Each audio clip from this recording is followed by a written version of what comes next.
it's not getting bursted. And if you don't feel like taking that gamble of, are they going to first pick? Well, the gamble is actually you go red side, and then if they get it on red side, they flex it. And that's when it's really scary. But on blue side, it can be a flex, but often it's just considered as a power pick. You play it. You fit slot into the mid lane. You don't feel like it has any terrible matchups.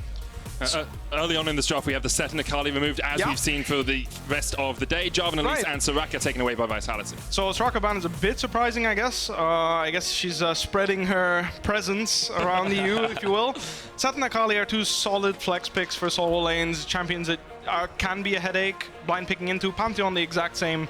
You just pick them on one on blue side. They're strong laners. You don't have that many champions that you feel comfortable playing into, and they usually just blind pick it. And what's interesting is that Origen must have noticed that Vitality were actually banning Syndra on blue side last week, which suggests that they don't have a high priority on it and they don't want to play it. So by leaving it open, they must have expected that they can get it, but of course they leave the Gragas open. And we've been hearing from a lot of junglers that Gragas is like S tier right now, Whippo. You know how I feel about Gragas. Yeah. His predator ganks are very obnoxious. He also has the flash on top. A very safe jungler. If the game doesn't go too fast, he's always going to have value, both in team fights and in the early game, looking for those ganks. And I feel like that when we watch Vitality play, they have a tendency to play towards the top side of the map. Right. So given that they're on blue side, do you think that with a Gragas, there's something you can pair up with a good top lane champ to try and invest in it? There's many, and usually they get picked up a little bit earlier, such as the Aatrox or the Pantheon, and then you try to get more aggressive lanes, more gankable lanes. But in this case, they're going 4-5, which means Alfari will comfortably find a 5-pick counter pick, most likely. They answer with Senna. This is a champion, Senna, Aphelios, are champions that people feel comfortable trading right now. They're both very high power level, and they're pretty much the meta for bot lane. You've got the MF here and there when one of them is out, but it's usually Senna and Aphelios. We do see Origen locking in the Lee Sin and the Tahm Kench to team up with that Senna, Nautilus, and Aphelios that we mentioned there for Vitality. In second ban phase, Origen will get rid of Yasuo. Right, there's the Yasuo 4-5, you kind of blind it. Most control mages don't feel comfortable. Champions like Pantheon are pretty good into it, and they get removed from the draft pretty early most often, which means that Yasuo in the 4-5 phase usually gets targeted. Kiana is another AD champion that pairs well with Gragas, a lot of gank setup. Just try to make sure that your mid laner feels comfortable laning against Gragas, because he's got a, disgusting amount of gank setup, of course. It's looking kind of like a Origen blind Syndra right now, given that she is still open. Well, I'm surprised she's still open, yeah, that's the thing. So I wonder now if Vitality will look to ban it away, because I'd be very surprised if Origen decides to do that, and the fact that they take the Kiana away as well. Like, this to me is just screaming You're Syndra, setting up for a control pick, You're setting up for a solid control mage on 4. Whatever you're comfortable with. Most of the AD champions that can be paired with Gragas, which is a different damage mix, have been banned. There's the Pantheon ban, there's the Yasuo ban, and there's the Kiana ban, so they're probably looking for something that just does fine into other control mages. Because Gragas paired with a control mage, people build Merc's first item, it's much harder for Gragas to get a gank off. What do you think about a Lucian pick from the side of Vitality? Lucian is definitely an AD champion that can be paired with Gragas. It's not bad in any case, but it's a 2v2 that most people aren't playing. I'm not seeing it much on stage either. Lucian's a champion that people sometimes feel like needs to snowball too much. Cabochard was one of the first players to play Lucian in the top lane all those years ago, him and Huni. There's the Syndra pick that you both discussed. We'll see where Vitality go for their top and mid lane picks here. What are you kind of thinking about the overall drafts right now, Pwipo? So OG is trying obviously to play a slow comp. They're playing Senna Tahm. So if you match that with a control mage, you're playing rather slow. The GP pan is very solid for them because it makes sure that there's no top laners that really want to kite back. There's not many in the game, in the meta at least. So picking a champion like Aatrox will allow Vitality to punish a preempt, like an Ornn pick on 5 here, or something like this, which would fit their comp much better because he's trying to play defensive, save his ultimate defensively, right? That makes sense. So here, like, into the Aatrox, you don't have many champions that are beefy, slow, and want to kite. So the Aatrox blind makes a lot of sense for me. Definitely see that. Alongside that, it will be the Zoe, 4th different champion that Saken has played in his 5 games here at the LEC. And the final pick is Camille. Not going to go backwards, looking to go all the way in. Well, what you can do is instead of picking a top laner that doesn't work in the team fight, you can pick a top laner that doesn't even want to join the team fight. She's just like, you know what, I'll let you guys do your thing 4v4. I'm going to go into the side lane, and as long as she's good in the game, she's going to be beating the Aatrox. Eventually, she wins against Aatrox. He can hold the fort in lane. I feel like the lane is pretty 5-5 if the Aatrox can control his champion pretty well.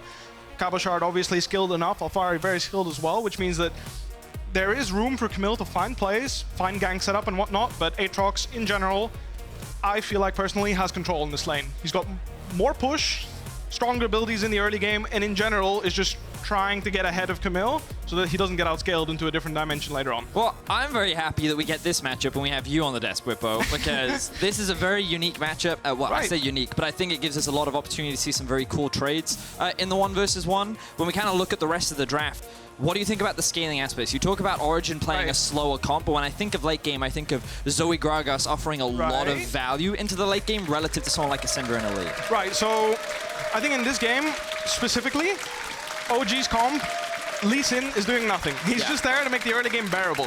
He's just trying to make sure Gragas can't breathe. He's just making sure Gragas doesn't just do his thing, get a Predator gank off. He's happy with life. I want to see Xerxes try to put some pressure on the Gragas, make sure he doesn't get this full clear off, buys his Predator boots, his blue smite, and goes and ganks an unsuspecting top laner, mid laner, bot laner, whatever Gragas feels, right?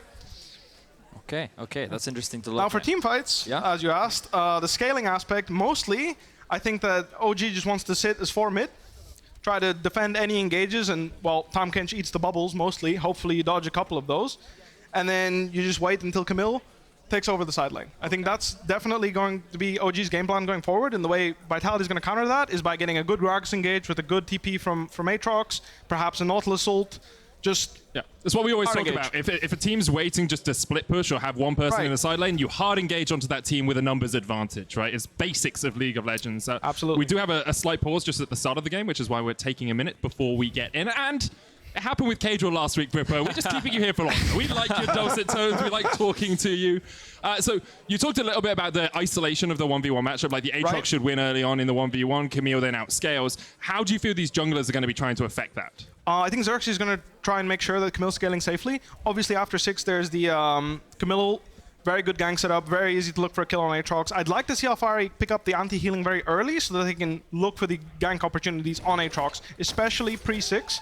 After 6, once Lee Sin gets access to the Dragon's Rage, it's much easier to burst down Aatrox, but even then, sometimes Aatrox lives long enough to turn a 2v1 into a 2v2 and potentially survive for Gragas to come in and clean up. So talk to us about some of the starting items. We see Doran's shield versus Doran's blade. What do you think about this? What's the logic behind some of this? So Camille can obviously use her W to try and punish the Aatrox. So she can play really slow, use her Q, just get the movement speed off the creep wave, then cast her W. Aatrox can't really dodge it because if you position it well, you've got control over your champion, you've got more movement speed. It's way easier to poke out the Aatrox slowly. And the only response he really has is by using his Darkened Blade once, right? He can only cast his Q once.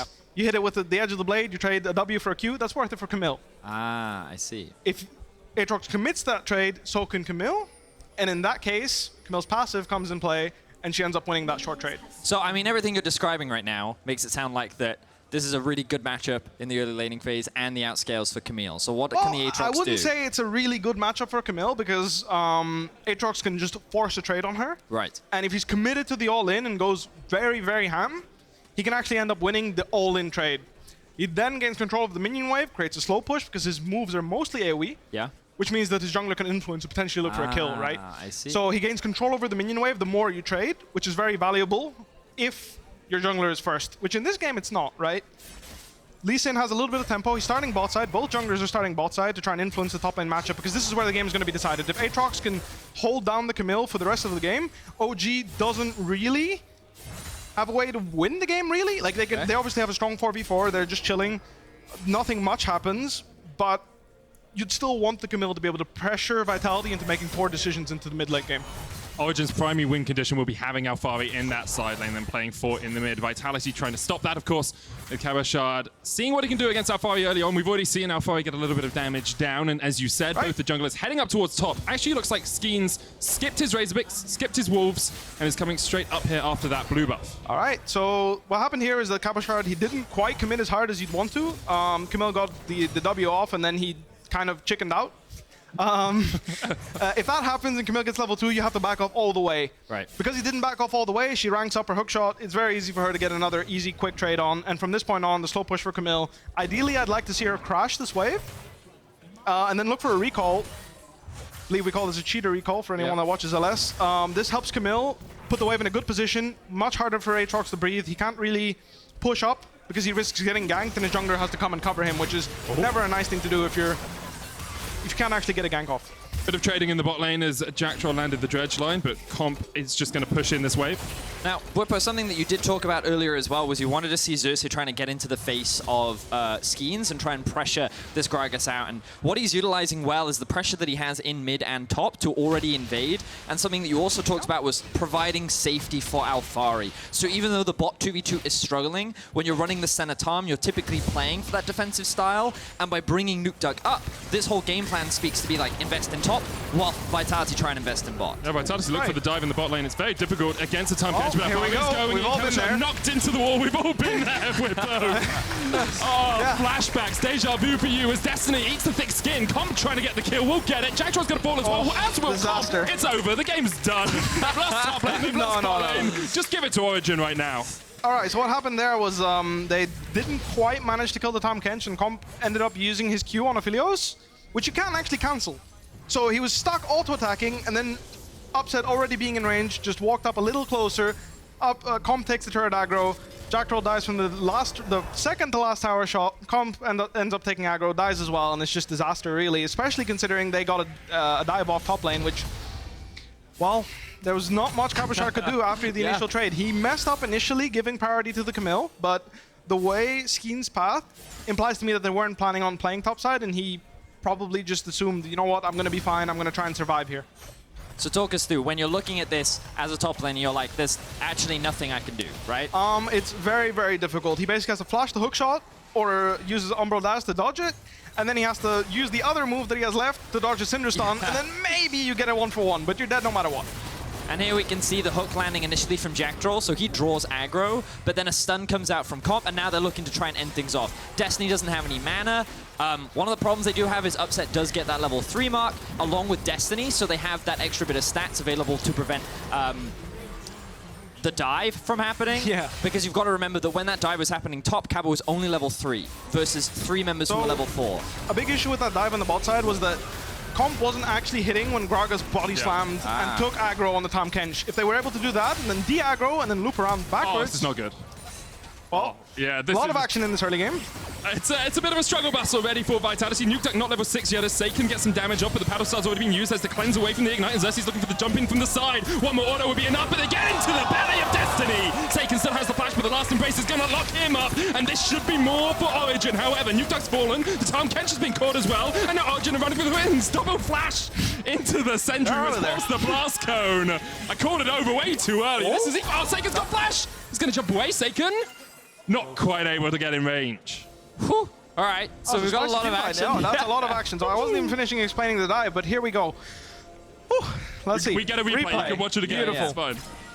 So he gets the Proto Belt, manages to catch Nukeduck off guard. Nukeduck's really greedy with his flash here, not flashing. I don't think he expected quite that much damage coming out from the Zoe.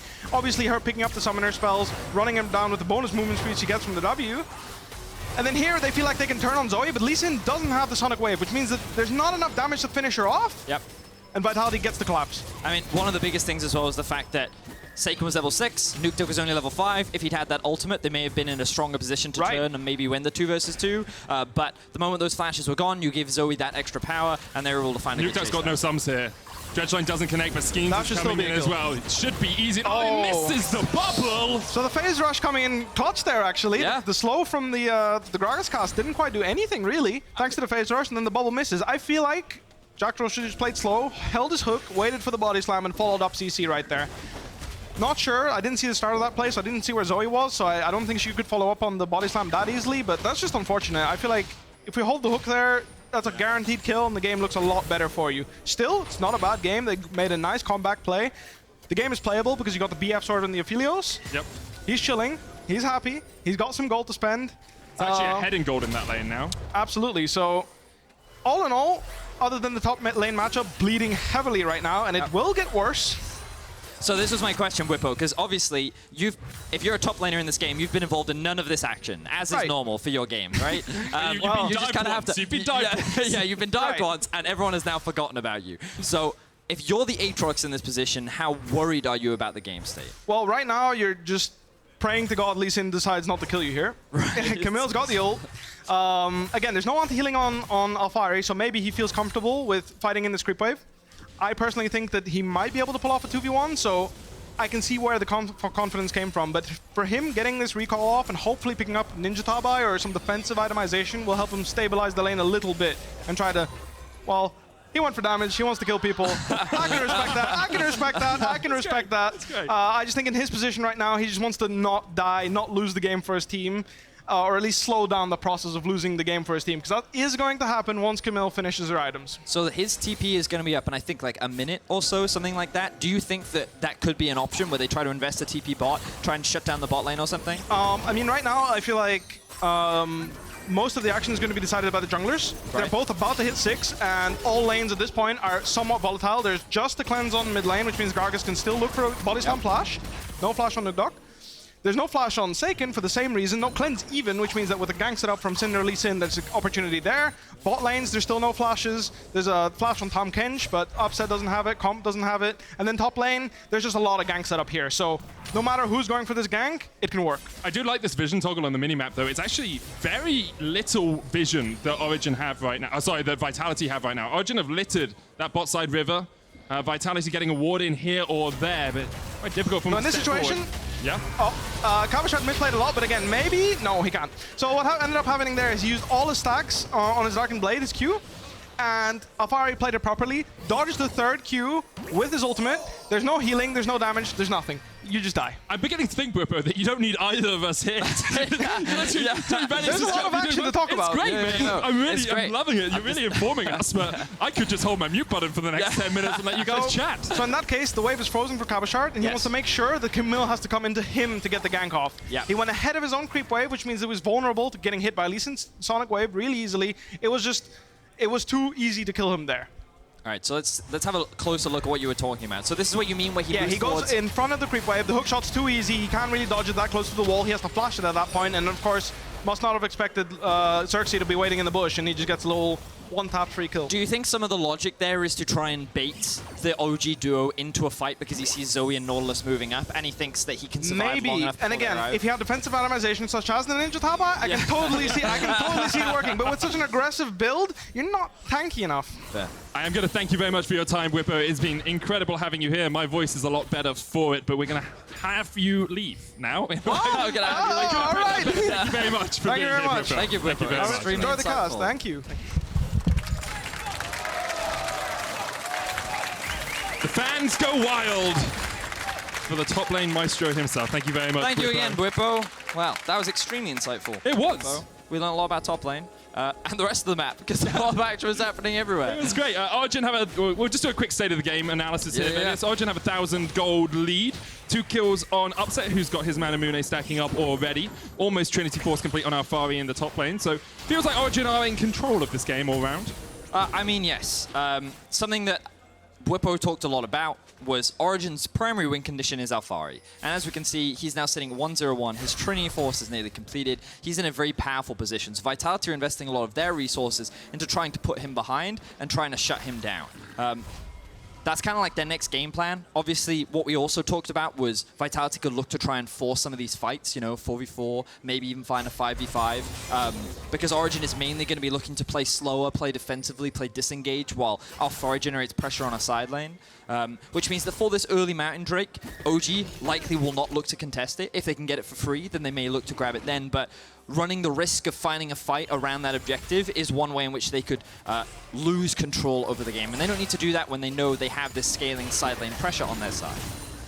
Origen, known for their slow, methodical play, have been showcasing it so far this split. Only 1 loss on their scoreboard, of course, to G2, who pretty much demolished them. Skeens misses the flash, but still gets the knockback on Nukduk, who still has his own flash. There's the cleanse once again, unleash power. Sonic Wave dodge, Seiken steps to the sides as he will chase him down with the skirmishers, gets the kill. But great play there by the Zoe in the mid lane. A lot of missed skill shots that we are seeing from both sides. But missed or dodged? I'm going to say missed. Okay. When we have a look back at the replay, we'll have a better breakdown. But as Bwippo was very rightly saying, a lot of this point in the game is going to be heavily determined by the junglers. Both summoner spells did come back up for both mid laners, but Syndra, due to her inability to avoid things like the Gragas engage, it's something that makes it very easy to set up. He misses the flash body slam. He does land the ult, but then again, Seiken misses the E. Nukeduck is then going to cleanse the Ignite, but then a good flash here from Seiken to allow the Q, but then again, he gets kicked out of the center ultimate, where he then, of course, dies to the red smite, rather, from Xerxes. So, yeah, quite a few skill shots were missed in that exchange, but it ends up being 1-for-1 overall. And the most dangerous thing for Origen is the fact that Nukeduck has now lost both of his summoner spells, which means that Skeens could look for a return gank, but the same could be said for Xerxes.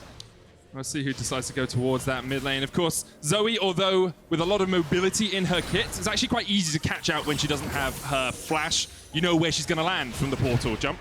And she is obnoxious, though, when she has a summoner spell on her W, because of the bonus movement speed that she does get, can make her even harder to lock down. And of course, the ultimate can be used to dodge things like the Syndra stun, depending on whether or not you can predict where it's going to go. So I think that she's a little harder than that of Syndra, but you are right, she doesn't have any inherent escapes, which means that should a QE land from the Syndra, Lee Sin's just going to land that Q, going to follow up, and it's an easy kill. And she has an escape, it just puts her right back into the action. It's an escape for about a second. Upset missing the last embrace there in the bottom lane, as Destiny took a little bit of damage from the Sentinel. Skeens, knowing that both the support and the AD carry for Origen are on the bot side of the map, and knowing that Jack Troll's here on the top side, ready to help him out, will start up the first Rift Herald of the game. Now, Destiny's coming in. It's only him in the Abyssal Voyage. Comp's going to put down the Moonlight Visual. Destiny's going to take a lot of damage. The thick skin shouldn't be enough. Comp gets the 1v2. Alfari with the chase puts him in the baby cage, and eventually Comp will fall. But that was great play from the AD carry for Vitality. Just shows you how strong Aphelios can be when he has the opportunity to get that 1v1. I think Comp played that very well. I believe he managed to stack up a bunch of chakrams, which is what ultimately gave him that 1v1 power, but the action hasn't stopped yet, Medic. Xerxes getting dived here in the top lane. Skeen's going to knock him back straight into the body slam. A shut down for Vitality as they are matching Origen blow for blow in this early game. Yeah, quick response coming out from Vitality. They recognize that the TP has come out from Alfari towards the bot side, so they use the Rift Herald play up towards top. Before we get back to that action, let's have a look at how this replay happens. You can see the chakrams have come out. He gets a bunch of chakrams from both the turret and his ultimate. So I believe he's sitting on about 6 right now, and the closer you are to your target, the faster your attack speed ends up becoming because of how quickly your chakrams return. If Alfari had not joined the fray, he may have just walked away with a kill there. So very well played from Comp, recognizing the power of his champ. Also deciding, who cares about the 5 guns Aphelios has? I'm just going to stick on this one for the entirety of the fight. Worked out well for him. Origen still with about that 1,000 gold lead will get themselves a Mountain Drake. But first, tower for Vitality fell in the top lane. Looks like it was answered by Origen down in that bottom lane. Having a quick look across the gold, slight lead for Comp, about 300 or so, but look at that sizable sum that Alfari has amassed, 1,400 gold in the lead over Cabochon. Of course, we can see a slight advantage in favor of Seiken, but the XP actually going in Nukeduck's favor. We'll see how much that swings things later a bit. Well, both have hit level 11 now, so have that second activation. Irrelevant then. Great point, Vedias. Ultimate comes out from Comp. Graviton's going to lock him up. Seiken didn't find the connection he was looking for. Good binding coming out from Upset to lock up any potential follow-up. But the range on the ultimate from Aphelios, very obnoxious. And one of the most annoying things is you can, because it's difficult to identify what the offhand weapon is, you can keep things like the Graviton secret. Yeah, and then you kind of come out of Fog of War, you switch, you ult, and then all of a sudden that's been applied and you didn't realize you needed to dodge that skill. So it's it can be pretty obnoxious to deal with, and we saw that Nukeduck was forced to cleanse in that situation. Graviton's really the one that we see most of the time for those teamfight routes, or at least in teamfights, because getting an AoE route on AD carry is pretty darn effective. Yeah, and then the flamethrower is the other one. Or the blue pew-pew is what we call this in the business. Blue pew-pew. Yeah, I believe that's a professional term, actually. Or blue flame hellions if you're a StarCraft nerd. Oh. I'm not, so that's an interesting reference. Well, thanks for the intrigued sort of sound you made, because you could quite easily just be like, do you? Cool. Oh, yeah, again. Fascinating, how interesting. Anyway, let's kind of look at the game state, because we're approaching the 20-minute mark. I kind of want to keep going back to what Bwipo was talking about when we think about win conditions for both these teams. Something that Bwipo and I discussed was about the scaling aspects of Gragas and Zoe into the later game. We're kind of getting to a point where Lee Sin's value is going to get progressively worse and worse. Obviously, he still has the kick, which can be used as a disengage tool, potentially an engage tool, but relative to the Gragas, whose damage will continue to scale, as Seiken nothing's going to happen. Gets a good bit of damage there, but Relative to the Gragas, who's going to continue to scale, there's a lot of teamfight power, especially from Seiken on the Zoe. His damage is going to get that much larger. And one of the reasons why Zoe can be a very solid pick into things like Syndra as well is it's easy to land a bubble on an immobile mage in the mid lane, but also she just outranges the Syndra pretty dramatically. Yeah. Syndra, surprisingly short-range mage, and when enemies come into her sphere, she's very good at getting them away from her, but she's not that good against champions that are outside her sphere and can do a lot of damage from range. Okay. So we've heard the discussion, of the 4-1 comp coming out from Origen. Is there like a set point at which that just should roll over the Vitality composition if Vitality don't find these perfect engages and team fights they want? I mean, I think this is where kind of the responsibility falls on Vitality, which is something that kind of plagued or has plagued them so far this split, because they seem to draft themselves very specific win conditions. And admittedly, this wasn't them drafting that, it was Origen's answer with the Camille last pick, but they're kind of on a timer. And this is where they kind of need to start grouping up around Comp. You can see that he's almost completed his second item, but he is already pretty strong given that he's level 11, and we want to see them like setting it for these Drakes. Rift Herald isn't available, but that's fine. Trying to utilize this is what we want to see, the 4-man group, and trying to move in to the enemy's part of the map so that you can use your numbers advantage to try and force these fights, where in theory you should be stronger. Nukeduck's all the way up in the top lane without teleport as well, so although there's a minute 40 left on the Cloud Drake, Vitality used that time to get some vision control, and I expect to see them trying to force around these objectives, as you said, a little bit more. Now, Favi's jumping forward. Oh, he can definitely win. Yeah, he can definitely win the 1v1. Jackdraw's trying to get the flank position, but he's going to meet Xerxes straight face to face. Xerxes ignited. Should be able to just walk away from a Nautilus, although, of course, Nautilus can do a lot of work as a support. They're looking for this bot lane tower, trying to open up the map just that little bit more. Alfavi dodging away as much as he can. There's the Hexag ultimatum. Piercing Darkness coming out, or Dawning Shadow, actually the ultimate. Oh, great hook, though. Gobbled up by Destiny and immediately spat out towards his teammates. There's no wave here for Vitality. Comp, he's in an awful position. Flashes away, but the Sonic Wave's still going to hit. Here comes Seiken. Look at the damage coming out with Comp. Already down, didn't go with his team and was caught out. It was the minion wave that you were talking about, Medic. The fact that it wasn't in a position to allow Vitality to siege meant that Comp had to go the long way around. He used his flash, but that wasn't enough. That allowed Origen to not only get the top lane turret, but they protected their bot lane tower as well, and they converted into a kill. Vitality fumbling on the execution there when it comes to trying to trade for the bot tower. I like the idea behind it, as you say, just it's been difficult over the course of the split for Vitality to really execute on their windows of opportunity. And there was definitely one there. They weren't quite able to execute upon it. I'll have another look at it because the start of this is actually really well thought out by Vitality. So you can see that Xerxes is just trying to be obnoxious, trying to stop Jackdraw from cutting Alfari's escape route off because they want to disengage. They recognize, okay, let's just trade towers. But then Origen realized, oh, actually, Tahm Kench can come down. Alfari is pretty strong. We have the Senna ultimate too, and then you can see this minion wave is just slowly dying to the tower. Great consume there from the Tahm Kench to keep Alfari alive, and the moment they realize the wave is gone, this is when we see Comp split away from the team. It turned from a 4v3 into a 1v3, and then Seiken unfortunately cannot offer enough to protect his AD carry. And you can see in the picture-in-picture, Vitality lost all control over the blue side jungle. Origen are the ones to start up the dragon, but now have backed away from it. Upset is in the mid lane, can come across. Nukeduck's down towards the bottom. Let's not forget, though, this is one of those situations where Vitality as a 5-man could turn a fight in their favor. So Origen have to show that respect. You can see that the disengage is already coming out from them. Level 11 has now been hit for Xerxes, so he has that small bit of extra smite damage. Let's see if Origen want to contest this. How much do you care about the first dragon for Vitality? Well, Abyss of Voyage coming in. Origen split on two sides of it. Pince is coming out, but Skeens has already got it. Kicked away. Won't be able to escape apart from using that stopwatch. It's taken down. Here's the hook from Jackdraw, but Vitality should just back away. Here comes Alfari. Flash away from Jackdraw straight away to get himself to safety. Comp's putting some damage out. Upset. Just about gobbled up in time. And Origen get out 5 members free. There's the depth charge, but Cabochard's already fallen. The sleep comes out onto Alfari. Nukeduck flashing forward, and Comp goes goodbye. Jackdraw's going to fall as well. The stun comes onto Seiken. Alfari on the chase, doesn't have the ultimate, and Seiken will walk wounded away from the fallen bodies of his comrades. And that's a really solid fight from Origen. They can look to convert this into the mid-tier 1. There was a possibility of them doing the Baron, but they're not the fastest Baron-taking team, so they're just going to walk away with, all right, maybe not a tower, the rest of them going to reset. Honestly, they're just going to take the kills and disengage overall. Origen recognizing the opportunity to re-engage. We'll look at the start of this fight. Notice that Vitality not actually in a position to fight. They're just trying to zone the Camille away, but that's just kind of leaving schemes to the devices of Origen, who've used the Tahm Kench ultimate to come in and create a 4-man front with which they can then pressure onto the Dragon with. It just feels like re-engage after re-engage from Vitality when they're not actually finding any picks. Yeah, I mean, you can see that it feels like that Vitality is kind of anxious to say, oh, maybe we can fight, maybe we should stick around, but throw numbers down, Medic. They've lost their jungler, they've lost one of their engaged tools, and then they overcommit. The Aphelios damage, admittedly, was good. It was strong, right? But it was too late for them to find that fight. It was far too long, and then Origen found a great re-engage. It cost them the flash from Nuke Duck, but again, a lot of summoners were burnt on the side of Vitality as well.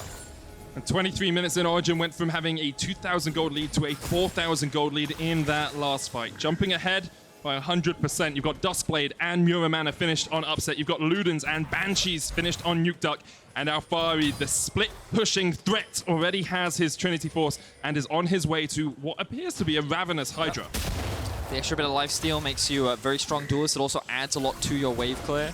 So it makes a lot of sense. I like it a lot. They've actually moved him down to the bot lane now. His teleport is up. Of course, with the Baron being alive, this becomes the next big point of contention for both these teams. We've also got to note that the Ocean Drake will be the rift of choice this time around. Yeah.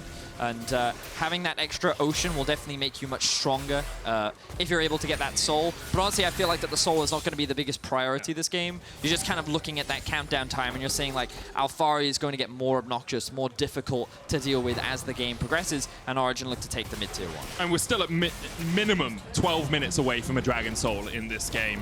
One team has to pick up 3 more. Mid tower goes down, as you said. And I want to just remind the audience, this is kind of what we expected from this game. Vitality have put up a good fight early on, but Origen were always coming in as the heavy favorites. And I think you see some of that experience and some of the veterancy on the squad paying off so far in this matchup. Vitality just struggling to make a few of those split-second decisions that could turn a game around. You're also seeing exactly what Buppo was talking about earlier, where there was a 5-man group mids, and Alphari was sitting bot lane, looking at a potential split push. And like, this is what the rest of the game is going to look like. The biggest problem Vitality is having right now is they cannot take this mid-tier 1. And one of the main reasons for it is that it's difficult in order to siege against things like a Syndra and a Senna because of how easy it is for them to land that single target CC. I don't know if you've ever tried to approach a tower and then a Syndra QE comes out. Yeah, it's not only are you stuck under the tower, she could potentially clear or at least significantly damage most of the minion wave, and then she can throw her ult out and that could be you dead. Right? Meanwhile, there's a Camille in the bot lane also sieging. So you have to create this situation where you can force the Syndra back and the Senna as well in order to actually take that mid tower. And Vitality haven't been able to do that. They haven't been able to get good vision control inside the enemy's jungle to force this Syndra back off the tower so that they can take it. So they've ended up in this awkward and a gray area where, yeah, they can have 5 people. They grouped up mid, but they're actually too afraid to go anywhere near the tower, which I think they're a little too afraid. Because when you think about their tools, you have a Gragas ultimate. You also have a Zoe who can hit you from very long range, and they can use this poke and threat to actually threaten the mid tower, which right now they're not. They're a little too afraid of what Alphari can do in the side lane. The problem is for Vitality, it's only going to get worse as the game progresses. And that's the thing, right? Like, I could understand being afraid if you could outscale, or you had a comp that, you know, came online well and truly into the late game. It's like, oh, we'll just wait for 40 minutes, right?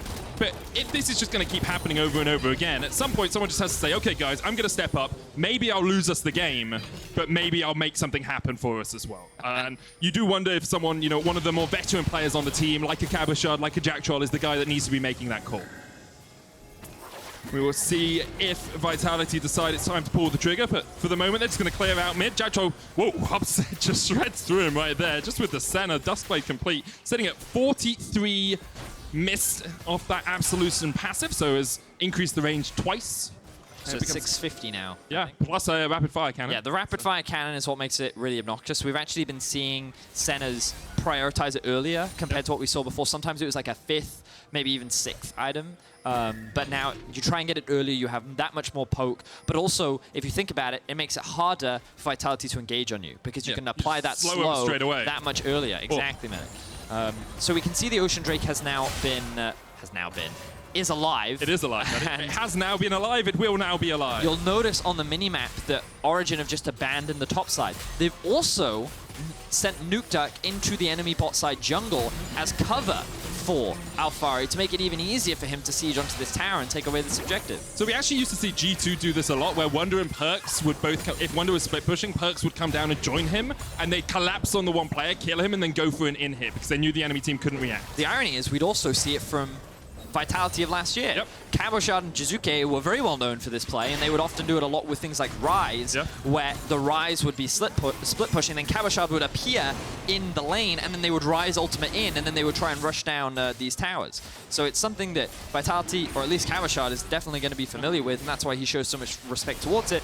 But again, you're also seeing how OG are playing very well around their win condition, and this is something that we see a lot from them. The exception was when they played up against G2, of course, but it's very much a matter of being very aware of what their win conditions are and then playing around them. They haven't tried to overforce any fights. They haven't gambled any objectives. Every fight that they tried to take has usually been in their favor. And you can see now they're just keeping their eyes on the Baron while also allowing Alphari to push out in the bot side of the map. It's just what you expect to happen. Seiken going in, misses the stun onto Nukeduck. Oh, Xerxes just jumps straight onto him. Seiken has not been having the best of times with those paddle stars or with the sleepy trouble bubbles. One of the downsides of Zoe is that if you use your ult preemptively, it makes it very easy for a Syndra to land to a QE, and we see an engage. It's just gobbled up. This is Tom Kench pick works so well into the Northlands, and now Jackdraw's going to get locked up, pops the gargoyles, but not going to be healthy enough. Upset lands the final auto. Origen find 2 quick kills. Xerxes looking for the flank position, can't quite connect onto comp, but now it's a 1-3-1 that has developed out of the 1-4 comp from Origen. Yeah. I mean, Origen can easily do this. They have the numbers. Vitality don't. There's only 3 alive right now, and they're just kind of running rings around Vitality. They couldn't control Alphari in the early game. There's a portion where they tried to put him down, but were unable to do so. And now we see the fruits of Origen's labor. Props as well to the bot lane, playing as well as they did. You know, we did hear Whipper talk about how Vitality messed up their dive, and that could have been a big difference maker in terms of trying to get Comp further ahead than he currently is. But, you know, again, you also have to recognize Upset now level 15, a lot of items completed. And we're going to have a look back at... Yes. Yeah, you got to hit stuff. Well, I mean, it doesn't matter. Even if he does hit it, like, Nukeduck's still going to kill it. Sure, but, like, why jump forward then? I think Seiken at times has been a very good replacement for Melita. He's got visa issues, but has struggled at times as well. It's the, you know, you talked about it. Someone's got to do something. That's true. That's true. I shouldn't berate him for it. He looked at it as an opportunity to, hey, maybe I can one-shot this Syndra, and he didn't do it. Like, it didn't happen, right? Like, I can't blame the guy for trying. It just ends up being punished, you know? And that's the thing. When you make gambles, you don't always win. It's very true, Velius. Very true. Origen, 8,000 gold ahead. Oh, Jackdraw's looking for Destiny. There's a blast cone there. Jackdraw hooks the wall, which is a target that you can hook, although perhaps not the target he was aiming for. Well, if he could have closed the gap and then ulted, maybe he could have set up for a pick. Maybe. Did you see the gap? He could have autoed him. It's like the gap was not large at the time. It was, he tried. Okay, he tried. So, I mean, you got to give Vitality something at this point, Medic. Like, the game's over. I agree. Actually, let's have a discussion about that, okay? We have 2 teams who are very likely to be 0-5 after this game. Vitality and Schalke. Yes. Do you feel they are of the same level? You mean in terms of... Do you think Vitality and Schalke are the same? Would it be a very close game if the 2 played each other? Oh, I mean, like, I think both teams have very different issues, so I think you're in for an interesting game. Hang on a second. Action? No. You sure? Well, I mean, Jackdraw might die. Are you sure? Jackdraw might die, but yes, no, I am sure, Velius. Was sure all along, never doubted myself for a second. So, again, I want to draw your attention to the mini-map. That's the word I'm looking for. You'll notice that both top and bot have been pushed in, and Origen are now grouped up as 5 to push in the mid-wave. They're using numbers to guarantee priority in this lane, and they're going to keep returning to these lanes, pushing these waves out, and this is very classic Origen. Yeah. This is, you have to feel the pressure of multiple threats across the map. Yep. And it's great because I'm making a level up episode on this specific topic around how to use minion waves. I didn't realize we were allowed to advertise ourselves on the podcast. Origen is just giving me free material right now, which is great. Fire jumps onto Cabochard, just trading on him. There's the Hexa Golden Maiden. Cabochard has already popped the World Ender. Dawning Shadow comes out from Upset. But this is beautiful from Alfari because, yes, he invested everything into try and trade against Cabochard. But look at the minimap. 3 people went down to try and help Cabo. In that time frame, Origen goes straight back to the Baron. And again, it's just because of how much map control they have. Even though Vitality see it, looks like they can contest because of how... Yeah, you're right. But Origen's Baron is very slow. Skeen's already in position. Nukeduck running towards Seiken. All right, so like the idea was good from Origen, but of course the execution couldn't be there because of how slow Senna is when it comes to taking Baron. He's so slow, and Nukeduck wasn't helping them either, so you didn't have that extra damage coming out from the Syndrus. However, they can still pressure towards this top lane turret. Upset. Oh, everything misses once again. Yep. It's the day of missed skill shots, man. Yeah. Yeah, it hasn't been a good one for hitting skills, I'll be honest. Maybe people are playing more Legends of Runeterra than League of Legends this last week. Oh, there we go. That one hit. Yes, nice. I was hoping that... But it's one of those questions where, was he aiming? I mean, okay, he was definitely aiming. Whether he was aiming at upsets, it's a debate. Okay, Betty. 33 minutes in, Origen going to start up the Baron once again, and Origen going to stop the Baron once again as they walk away, and I'm just going to keep talking in this voice as if I wasn't getting excited for anything. Here comes Skeens coming in from the side. The teleport's being used towards the mid lane as well, and nothing's really happening apart from Alfari. So, you know how I said I don't think we're going to get towards Ocean Soul because that's 15 minutes away? Yeah. Here we go. 5 more minutes of intense League of Legends. It's an Origen game, dude. I mean, I've been thinking a lot, Medic, about how it's a dangerous thing to do. I know. But I've been thinking a lot how I differentiate Origen from G2, because the easy answer is to sit there and say, well, game time. Yes, right. You know, Origen, play slow. G2, play fast. So I've been thinking a lot more about how I can separate them. And one of the things that I think does separate them a lot is how they use their item spikes. Okay. And I think if we look at Origen's comp right now, they've quite comfortably hit their item spikes, Medic. Yeah, I can agree with you there. You know, you look at these items and you're like, I think you guys are good, right? But the question is, are they going to use that as a go signal to actually do something? No, right? And I think, like, I think I've kind of hit the nail on the head when it comes to, like, differentiating them, though, because, you know, Origen are so controlled that even though they are so much stronger than Vitality, they're still playing it patiently. And that's not the wrong way to play, it's just the patient way to play. Yeah, it is a way to play League of Legends, and it might not be the most exciting. It might not be the most enthralling because a kill isn't going down every minute. Yeah, I think it was Whippo on PGL that said they like the 99.999% play, you know? And you can't blame them for that because they want to win, which is fair enough. It's the idea you don't gamble. Yes. You don't have to gamble if you know for sure that the play is going to work. Exactly. It's not a gamble. And it kind of ties back to what we were talking about in week 1, where Origen have this really good drafting. I think we kind of see a return of that today, where they've put themselves in a position where they don't have to be the hyper-proactive team. They can just wait. And right now, the person that they're waiting for is Alfari. He's been generating so much pressure on the side lane. But the stalemate situation that they find themselves in is, without Alfari, their Baron is way too slow. Super low. So super slow. We'll now see how Origen try and force their way into the base. They may just wait for the Ocean Soul in 3 minutes' time. I mean, they can do that. Upset takes half his health as Seiken jumps across the wall, and that is a difficult... Oh, Jackshot's going in. He's done that a few times. Does he not realize that he can just be gobbled up? They still get the knock up onto Nukeduck, but I mean, Jackshot, you've tried that a lot of times. Definition of insanity. Trying the same thing over and over again. I mean, he's got to try, though. He's got to try. That time he did lead with Hook and then wait to use the depth charge. Yes. So he's varying it up. He's varying it up. But I mean, like, yeah, they're kind of just limited on options. And like, we did talk about it earlier, but like, the problem that Vitality keeps having is with their drafts. And like, sure, there probably are different things, but when we listened to Whipper talking about it, like, he was quite happy with the direction that Vitality was taking their draft. And it was just this Camille counterpick that came out just meant that now they had to play in a certain way. Yeah. And on the game. The problem that Vitality has, they have 3 rookie players, you know? Yeah. And when you get put into conditions where you have to be proactive and you have to be the one dictating the outcome of the game, it's like harder. Yeah. It's a lot harder to play the game. There's a fear of making a mistake.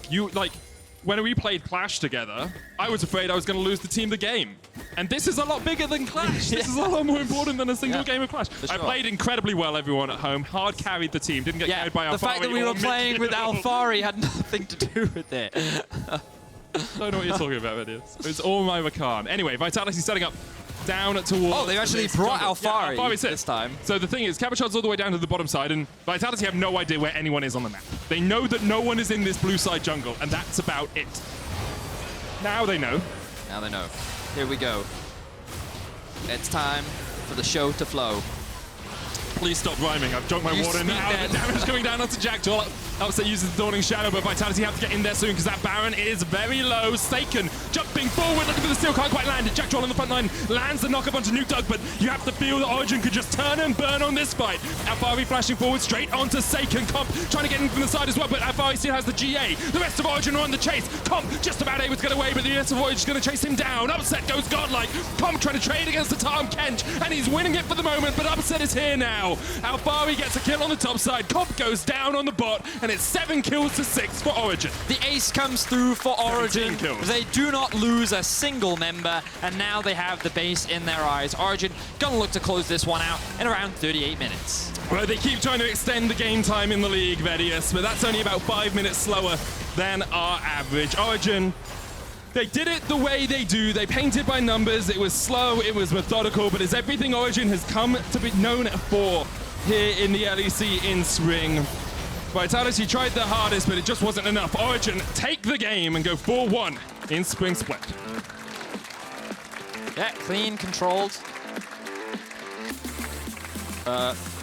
Very little that Vitality could have done once we reached the later stages of the game. And sure, there were definitely a couple, I mean, like, the biggest criticisms have to come towards Vitality's execution in the early game. We saw the tower dive didn't go the way that they wanted to. We saw them overstay around the Drake fights.